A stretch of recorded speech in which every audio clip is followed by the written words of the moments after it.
பல்லாவரத்தில் அதிமுக பிரமுகர் லிங்கராஜ் என்பவர் வீட்டில் நடத்திய சோதனையில் கட்டுக்கட்டாக பணம் 2,85,00,000 ரூபாய் பறிமுதல் செய்யப்பட்ட நிலையில் வருமான வரித்துறை அலுவலகத்தில் இன்று ஆஜராகி விளக்கமளிக்கும்படி அவருக்கு சம்மன் அனுப்பப்பட்டுள்ளது.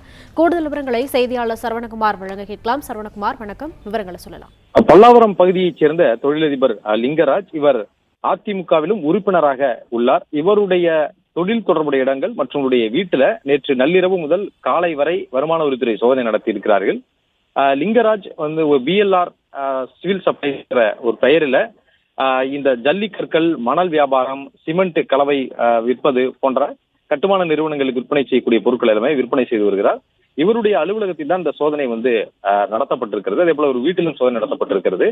இதுல 2,85 கோடி ரூபாய் பணத்தை கைப்பற்றியதாக வருமானத்துறை தெரிவித்திருந்தது. இந்த நிலையில இது தொடர்பாக அவர் நேரில் ஆஜராகி விளக்கம் அளிக்குமாறு அவருக்கு சம்மன் அளிக்கப்பட்டிருந்தது. இன்றைய தினமே அவர் ஆஜராக வேண்டும் என்று வருமானத்துறை அதிகாரிகள் தெரிவித்திருக்கிறார்கள்.